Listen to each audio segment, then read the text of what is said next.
Pumalag sa fake news. Kakasuhan ni Senate President Tito Soto ang mga nagpakalat ng balitang balak niya umanong patawan ng malaking buwis ang kita ng mga content creators. Ayon sa SP, sa loob ng higit 2 dekada niyang political career, never siyang nagsulong ng anumang tax bill. Yan ang So, yari dito yung mga DDS, mga pre. Wala naman pong ibang naninira dyan kung hindi mga DDS. At alam ko, no, na nakumpirma na yan ng legal team ni Tito Sen kung sino-sino yung mga grupo na yon na nagpapakalat ng ng mga maling impormasyon, lalo na yung mga nagbigay ng negatibong reaksyon at dinidiin si Tito Sen dyan sa issue na yan, at yung mga nag-share at yung mga caption na malulupit na pagdidiin kay Tito Sen. Basta lahat ng mga content creator na nagbigay ng negatibo o hinusgahan ang pagkatao niya or yung kaniyang kakayahan bilang senador, yari talaga. Diba? Kasi kinukulik nila, fake news eh. AI, pinatulan nyo. Di ba kayo nag-iisip? Kung may mga isip kayo, dapat ginagamit nyo. Sa bagay, didilis kayo eh. Yan po yung gawain ng mga didilis. Okay? Nang manira. Okay, babayaran sila ng leader nila. Babayaran, o gawan mo ng AI yan. O para kumalat at masira yung pagkatao, pangalan ni Tito Soto. Diba? And then kumalat na nga. May mga didilis na tatanga-tanga, hindi nagsasaliksik kung totoo nga ba ito o hindi. So, ang nangyari, diba? Shiner nila, kinuntent pa. Galit na galit ako sila kay Tito Soto. Tapos sasabihin nila, paano na lang kami ng mga content creator, ayaw mong umangat, wala kang kwentang senador. O ginaganyan mo pa si Tito Soto, pukin ang ina nyo, Diba? Ginaganyan nyo pa. Hindi nyo alam, fake news. Magsaliksi kasi. Alam naman nating AI eh. Habang nagsasalita pa lang si Tito Soto doon, parang namumutla. Hindi naman siya ganun magsalita. Oo, may kaboses niya, pero hindi po 100% perfect. Diba? So, paano na yan, mga didilis? Mukhang alam nyo na kung saan kayo papunta. Alam nyo na kung saan kayo pupulutin. Sige, manira pa kayo kay Tito Soto. At kami dito, at least tayo mga sumusuporta po sa administrasyon, hindi po tayo fake news. Diba? Bagkus, ano pa nga tayo eh. Kinakalaban po natin yung mga fake news na tao. Diba? O, kinakalaban po natin yan. Tayo po ay nagtatanggol sa kung ano yung totoo, nandun lang po tayo. Hindi naman po tayo katulad nila na para mapatansik lang yung gobyerno, maninira. Siyempre, si Tito Soto, nasa katotohanan, gusto nilang siraan. Diba? Tingnan mo to. Nayari kayo ngayon. Yan. Ang tanong, kapag kayo ngayon ay nakasuhan dahil sa pagpapakalat nyo ng fake news, tutulungan ba kayo ng amo nyo? Tutulungan ba kayo? Ililigtas ba kayo sa kapahamakan? Yun yung tanong. Mukhang yari kayo dito. Ililigtas ba kayo sa kapahamakan? Ano sa tingin nyo? Kayo po ba ay pagtatanggol ng mga Duterte? Diba? Hindi. Kung mahal kayo ng mga Duterte, maglalabas sana ng statement si Sara Duterte na, oy, fake news ito fake news ito, fake news ito, wag yung sasakyan yan. Naglabas ba ng statement? Wala. Diba? Kasi wala siya lang pakialam sa inyo. Ang iniisip nga ng mga didilis ngayon, mas maganda nga, masiraan yung gobyerno. So, ito yung topic natin ngayon mga pre. Siyempre, bago tayo magtuloy-tuloy sa ating topic ngayon, kung bago pa lang dito sa ating YouTube channel, huwag kalimutan mag-like, share, and subscribe para naman maging updated ka sa lahat ng mga uploads natin. And siyempre mga pre, may TikTok, may Facebook po tayo mga pre. Kaya sana po inyong suportahan yung ating mga social media accounts. Ang tanong po dito, sino-sino itong mga garbage creator na masasampahan ng kaso? Okay? Alamin po natin yan mga pre. So, panoorin po natin ang video ito. Gender report ni Dexter Ganibe ng Abante. For the information of my colleagues, numerous and coordinated circulation of fake news have been circulating regarding... Wait lang bago natin ituloy. Ano kasi, dapat talaga matuldukan yung fake news na yan. Kasi Padami po ng padami ang fake news sa ating bansa. Payo ko lang sa mga DDS na mga bobo, tatanga-tanga, magsaliksik naman kayo. Ha? Para hindi kayo mapahamak. Kasi ang simpleng pag-share ng video, hindi dahilan yun para sabihin, hindi, marami namang nagsishare dyan eh. Unahin sila, hindi po ganon. Kung sino, yung nahuli cam, yan yung talagang makakasuhan. Diba? O, katulad ni Mars Ria, nagpakalat po ng fake news. Ha? O, anong fake news na pinakalat ni Mars Ria? Yung ito, papakita ko po sa inyo, ha. I think nandito yun, eh. Yung pinakalat po na fake news ni Mars Ria ay yung si PBBM, okay? Na nagbaya daw ng mga trolls. O, katulad nito. Pakita natin sa inyo, mga pre. Kasi ito, hindi basta-basta to, mga pre. Fake news, eh. Huwag natin tatangkilikin yung fake news. Dahil yan po yung sisira sa ating bansa. Diba? Masisira yung bansa natin dahil sa kaka-fake news nyo. Hindi tayo aangat, uunlad kung palagi kayong gagawa ng kasinungalingan sa presidente, sa gobyerno. Diba? O, kaya matuto na kayo. Fake news pa more. O, kayo na gumagawa ng fake news, nako, sigurado 100% kakapahamak nyo to. Diba? Kakapahamak nyo to. At ito po, ipapakita ko sa inyo, ha? Hinahanap ko lang po yung video. Okay? Ito yata yun. O, ito. O, ito, ha? O, pakita ko po sa inyo. Nasa Facebook page ko po ito nakapost. Ayan, ha? O, nasa Facebook page ko po yan nakapost. O. Kasi itong fake news to, eh. Bago tayo mag-direct kay Tito Sen, ito muna yung isunod natin. Kasi hindi po basta-basta ito. Itong kanilang pag-fake news sa ating Pangulo. Akalain mo, bayaran daw po. Bayaran daw yung mga vlogger na tulad namin. Diba? Tapos yung kanyang nire-reactionan AI. Tapos ang nagbabaya daw si PBBM. Ito, panoorin natin. Ito, ang caption ko dyan, ay yung naka-text na nakalagay dyan, Naku, PBBM, nag-hire daw ng troll armies. May susunduin na naman yung NBI. O, ito, panoorin po natin. Si PBBM daw po ay nag-hire ng libo-libong troll armies. Kita nyo naman yung nasa baba ko. Yan yung nanira kay PBBM. Ngayon meron siyang post. September 16 pa. Grabe ito, mga pre. Panoorin natin. Uyalist, pakinggan nyo ang puon nyo.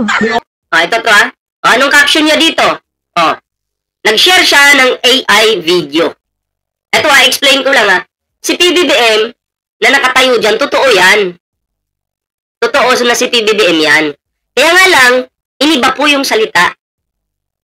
Diba? Iniba po. AI. Ginawa ng ibang, yun ko paano nila ginawa yan. Pero hindi na po si PBBM nagsasalita dyan. Kaboses, pero wala pong sinabi si PBBM na ganyan. Diba? O, ito po. Ang nakalagay dito. Shout out sa mga bayaran na nagmamalinis pero pinalalamon sa pamilya galing sa pagbebenta ng pagkatao. Partida yung nagsasalita dyan. Pakalkal. Ha? Partida yung nagsasalita pakalkal kung sino-sino yung nagiging partner. Oh.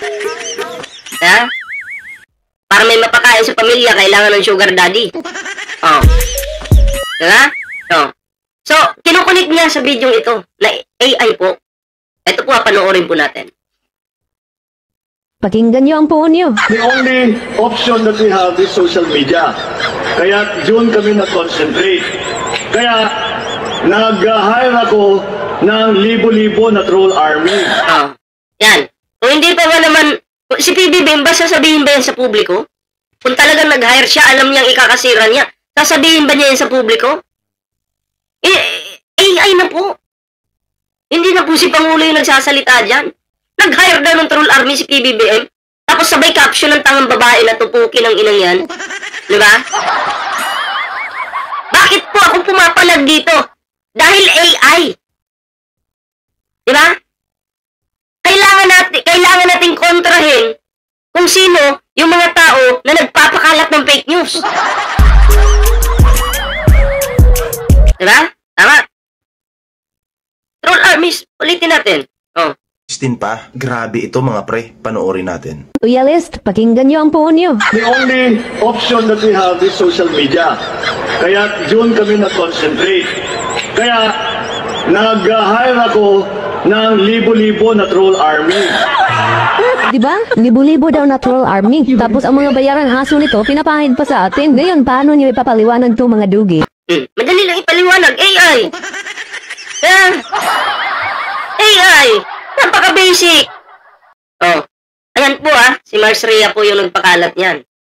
Tapos malupit pa yung caption niya. Parang dinidiin niya talaga dito na si PBBM talaga yung nag-hire.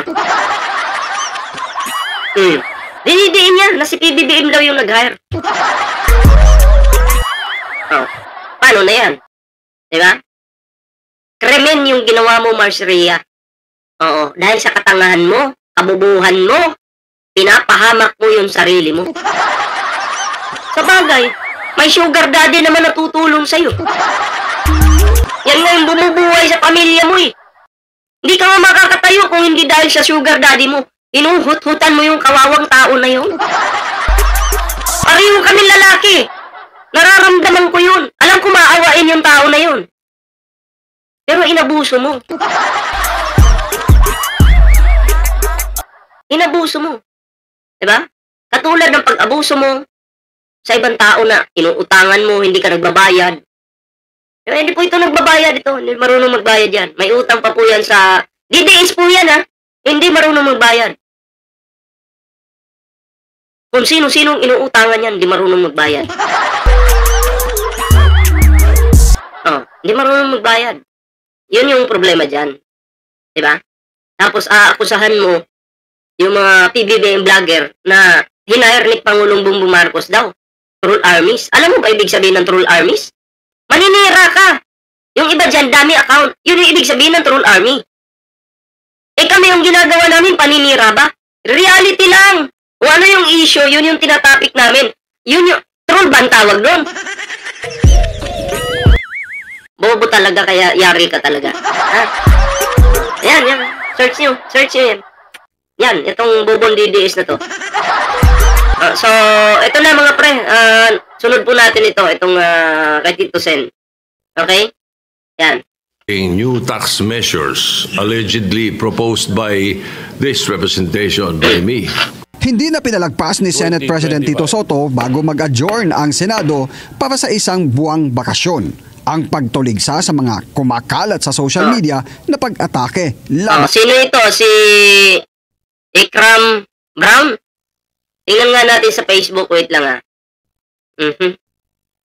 Tingnan natin. Ikram Brown. O, yari ka boy. Ikram Brown. Search ko lang po Ikram. Sino ito? YK Ram Brown. Okay. YK Ram Brown. Yari ka. Siya nga. Meron siyang 2.6K followers. Nako.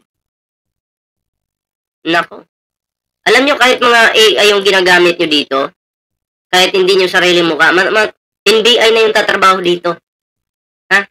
NBI na yung tatrabaho dito at sigurado mabubulaga talaga kayo. Mabubulaga talaga kayo.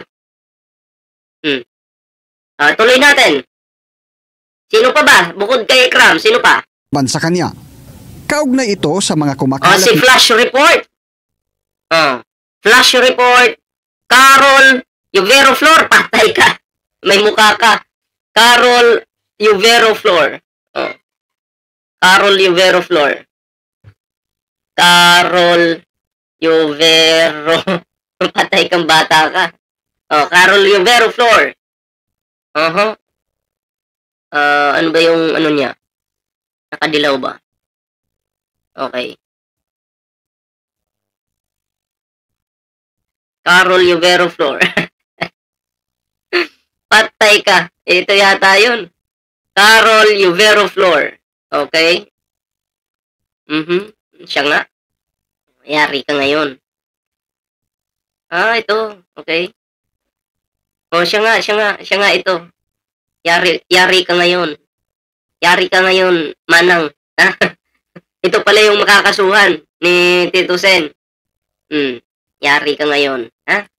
Pakalat pa kayo ng fake news. Sige, mag-ano pa kayo. Araw-arawin nyo mag-fake news. Araw-arawin nyo pa mag-fake news, ha? Yan. So, tuloy natin to. Sino pa ba? Baka meron pa. Na post sa social media na isinusulong umano. Ano ba yung caption ni Carol? Content creators, ready na ba kayo kung sakaling matuloy to? 50% tax kita ng creators. Ayaw daw kay Tito Soto. Ano sa tingin ninyo? Fair or too much? Tapos yung nakalagay dito, small and big content creators dapat may 50% tax. Ano kasi, parang pinapalabas mo sa post mo na sinabi talaga yun ni Tito Sen. Okay? Yari ka dyan. Pinapalabas mo dyan na sinabi talaga ni Tito Sen. So, malabo kang makawala dito. Soto ang pagbubuwis sa mga content creator ng hanggang sa 50% ng kanilang kinikita mula sa mga natatanggap na stars, bonus at monetization ng dami, putang. Dami! ilang mga post. Milyon man o hindi ang followers ay saklaw umano ng tax measure. Bagay na mariing pinabulaanan ng Senate President. In my 24 years in the Senate, I have never proposed for any additional tax measures. In fact, I have consistently voted against it. Nakipag-ugnayan na si Soto sa Department of Information and Communications Technology at dalawang content creator na gumawa at nagpakalat ng fake news laban sa Senate President ang natukoy na. Kasalukuyan pa niyang inaalam ng DICT ang pagkakilanlan ng iba pang gumawa at nagpakalat ng mga pag-atake laban sa kanya para masampahan ng kaukulang kaso. Babala niya sa publiko. Yan mga picture nila. Huwag basta-bastang maniwala, lalo na kung ito'y masamang balita mula sa hindi mapagkakatiwalaang source. Nakabreak ngayon ang Senado at babalik ang regular session sa November 10. So yun lang yung video mga pre at congratulations sa mga masasampahan na ng kaso. Congrats sa inyo, napakatanga nyo talaga, hindi nyo pinag-isipan yung mga inyong hakbang. Mga wala talaga kayong utak, didilis nga talaga. So anyway, yun lang naman yung aking reaction dito mga pre. Maraming salamat po sa inyong suporta. Ayan, syempre bago po tayo magtapos sa ating video ngayon, meron po tayong Facebook page. Ayan, meron po tayong TikTok. Sana po inyong suportahan. Syempre, sa hindi pa po nakapag-like, share, subscribe sa ating YouTube channel, huwag kalimutan yan mga pre para naman maging updated kayo sa lahat ng mga uploads natin. And syempre mga pre, sa mga bagong subscribers dyan, ako maraming salamat po at kita-kits po tayo sa susunod na video. Ingat-ingat po lahat.